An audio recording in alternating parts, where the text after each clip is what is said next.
अहंकार करने पर इंसान की प्रतिष्ठा, वंश, वैभव तीनों ही समाप्त हो जाते हैं। जीवन में कभी भी किसी से अपनी तुलना मत कीजिए। आप जैसे हैं सर्वश्रेष्ठ हैं। बुरे कर्म करने नहीं पड़ते, हो जाते हैं, और अच्छे कर्म होते नहीं, करने पड़ते हैं। जो अपने मन पर नियंत्रण नहीं रखता वह स्वयं का शत्रु बन जाता है। बुद्धिमान व्यक्ति को समाज कल्याण के लिए बिना आस्तिक के काम करना चाहिए। स्वार्थ संसार का एक ऐसा कुआं है जिसमें गिरकर निकल पाना बड़ा ही कठिन होता है। सेहत के लिए योग और किसी की ज़रूरत पर सहयोग, दोनों से ही जीवन बदलता है। आत्मज्ञान की तलवार से काटकर अपने हृदय से अज्ञान के संदेह को अलग कर दो। दुष्ट लोग अगर समझाने मात्र से समझ जाते तो यकीन मानो महाभारत कभी ना होता। मनुष्य अपने विश्वास से निर्मित होता है।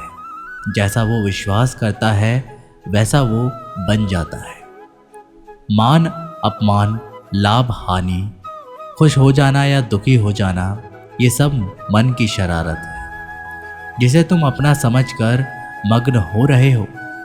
बस यही प्रसन्नता तुम्हारे दुखों का कारण बनता है। उस इंसान का मंजिल से भटक जाना तय है जिसकी संगत में नकारात्मक लोग रहते हैं। प्रेम सदैव माफ़ी मांगना पसंद करता है और अहंकार सदैव माफ़ी सुनना पसंद करता है। सिर्फ दिखावे के लिए अच्छा मत बनो। मैं आपको बाहर से नहीं बल्कि भीतर से जानता हूँ। जो इस लोक में अपने काम की सफलता की कामना रखते हैं वे देवताओं का पूजन करें। व्यक्ति जो चाहे बन सकता है यदि विश्वास के साथ इच्छित वस्तु पर लगाकर चिंतन करे। शब्द उतने ही बाहर निकालने चाहिए जिन्हें वापस भी लेना पड़े तो खुद को तकलीफ ना हो। परायों को अपना बनाना उतना भी मुश्किल नहीं जितना अपनों को अपना बनाए रखना होता है। इंसान की सोच उसकी सबसे बड़ी पहचान है, वरना दुनिया में एक नाम के अनेक इंसान हैं। बहुत विनम्रता चाहिए रिश्तों को निभाने के लिए। छल कपट से तो सिर्फ महाभारत रची जाती है। यदि आप किसी के साथ मित्रता नहीं कर सकते तो उसके साथ शत्रुता भी नहीं करनी चाहिए। मनुष्य का जीवन केवल उसके कर्मों पर चलता है। जैसा कर्म होता है वैसा उसका जीवन होता है। मन अशांत हो तो उसे नियंत्रित करना कठिन है, लेकिन अभ्यास से इसे वश में किया जा सकता है। दिव्यता केवल शक्तिशाली होने में नहीं बल्कि वास्तविक दिव्यता दूसरों में शक्ति जागृत करने में है।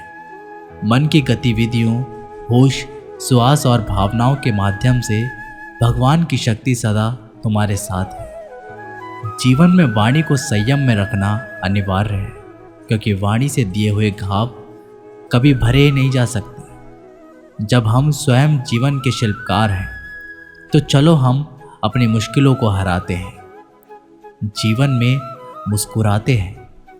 एक बार माफ़ करके अच्छे बन जाओ, पर दोबारा उसी इंसान पर भरोसा करके बेवकूफ़ कभी ना बनो। ना हार चाहिए ना जीत चाहिए। जीवन में अच्छी सफलता के लिए परिवार और कुछ अच्छे मित्र चाहिए। रिश्तों को निभाने के लिए वक्त निकालिए।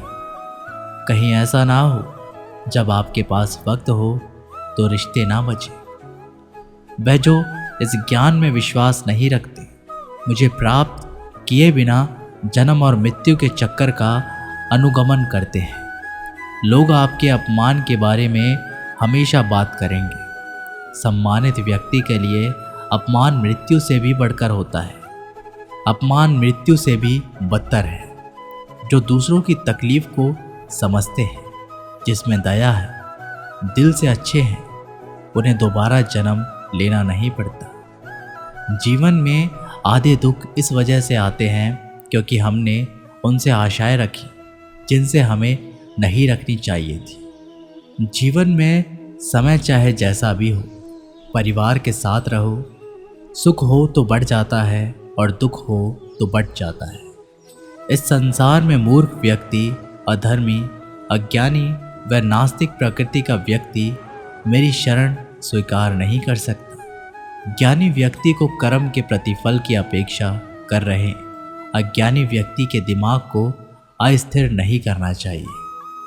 अपने जीवन में कभी भी ना किसी को आनंद में वचन दे, ना क्रोध में उत्तर दे और ना ही दुख में कभी निर्णय ले। किसी और का काम पूर्णता से करने से कहीं अच्छा है कि अपना काम करे, भले ही उसमें अपूर्णता से करना पड़े। मैं ही इस सृष्टि की रचना करता हूँ, मैं ही इसका पालन पोषण करता हूँ और मैं ही इस सृष्टि का विनाश करता हूँ। श्री कृष्ण कहते हैं, जब संसार में धर्म की हानि होगी, अधर्म की विजय, तब मैं इस पृथ्वी पर अवतार लूँगा। अमीर बनने के लिए एक एक क्षण संग्रह करना पड़ता है, किंतु अमर बनने के लिए एक एक कण बांटना पड़ता है। जिंदगी में सब कुछ खत्म होना जैसे कुछ भी नहीं होता। हमेशा एक नई शुरुआत हमारा इंतजार कर रही होती है।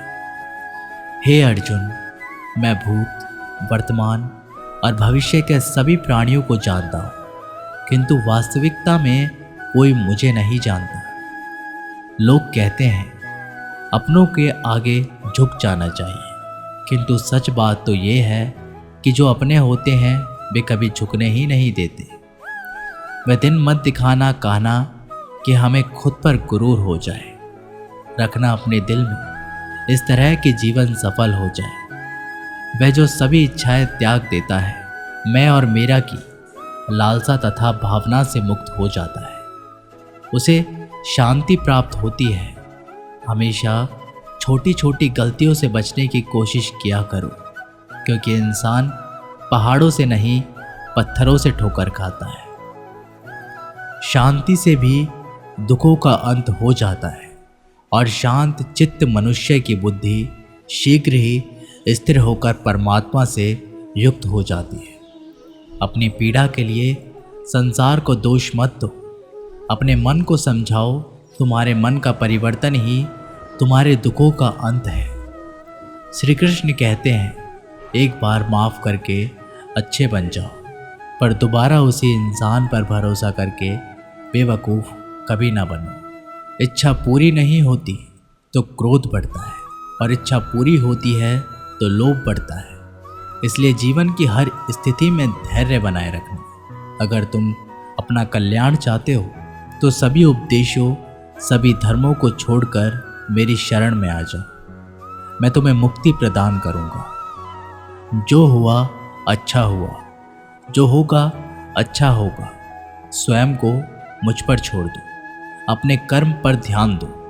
कर्म ऐसा जो स्वार्थी रहित, पापी रहित हो। कृष्ण ने दुष्टों को भी अपनी गलती सुधारने का मौका दिया, क्योंकि वो किसी मनुष्य को नहीं, उसके अंदर की बुराई को मारना चाहते थे। संदेह की स्याही से संबंध के पृष्ठ पर कभी शुभ अंकित नहीं होता। इसलिए अपने मन के विचार और संबंधों का आधार दोनों ही शुभ रखिए।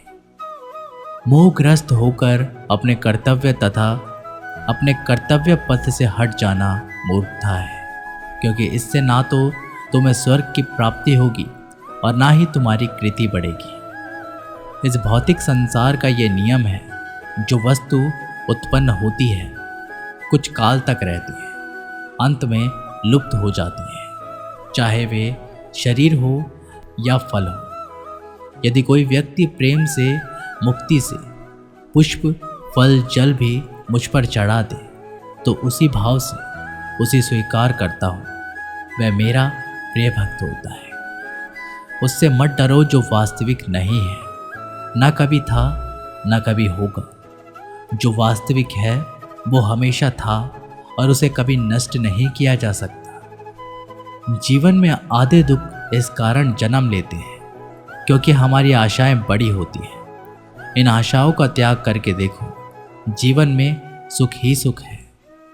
अपने परम भक्त जो हमेशा मेरा स्मरण या एक चित्त मन से मेरा पूजन करते हैं, मैं व्यक्तिगत रूप से उनके कल्याण का उत्तरदायित्व लेता हूँ। जन्म लेने वाले के लिए मृत्यु उतनी ही निश्चित है जितने कि मृत्यु होने वाले के लिए जन्म लेना। इसलिए जो अपरिहार्य है उस पर शोक मत करो। श्री कृष्ण ने कहा, अगर तुम्हें किसी ने दुख दिया है तो बुरा मत मानना।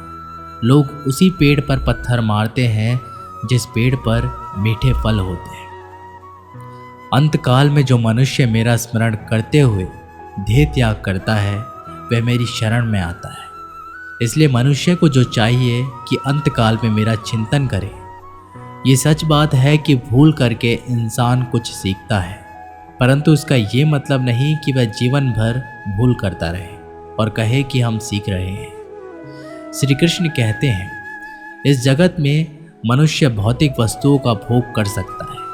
अगर वे चाहे तो सब कुछ छीन सकते हैं, मनुष्य कुछ भी नहीं कर सकता। स्वार्थ से रिश्ते बनाने की कितनी भी कोशिश करें वो कभी नहीं बनते, और प्रेम से बने रिश्तों को कितना भी तोड़ने की कोशिश करें वो कभी नहीं टूटते। क्रोध से भ्रम पैदा होता है, भ्रम से बुद्धि व्यग्र होती है। जब बुद्धि व्यग्र होती है तब तर्क नष्ट हो जाता है। जब तर्क नष्ट हो जाते हैं तब व्यक्ति का पतन हो जाता है। आत्मा ना तो जन्म लेती है ना कभी मरती है, और ना ही इसे कभी जलाया जा सकता है, ना ही पानी से गीला किया जा सकता है। आत्मा अमर और अविनाशी है। अगर व्यक्ति शिक्षा से पहले संस्कार, व्यापार से पहले व्यवहार और भगवान से पहले माता पिता को पहचान ले तो जिंदगी में कभी कोई कठिनाइयाँ नहीं आएगी। विषयों का चिंतन करके विषयों की आसक्ति होती है, आसक्ति से इच्छा उत्पन्न होती है, और इच्छा से क्रोध होता है, क्रोध से सम्मोहन और अविवेक उत्पन्न होता है। तो दोस्तों, आप लोगों को ये वीडियो कैसी लगी? आशा करते हैं कि आप लोगों ने इस वीडियो से काफ़ी कुछ सीखा होगा। मिलते हैं आप लोगों से एक नई वीडियो के माध्यम से। तब तक के लिए जय श्री कृष्ण।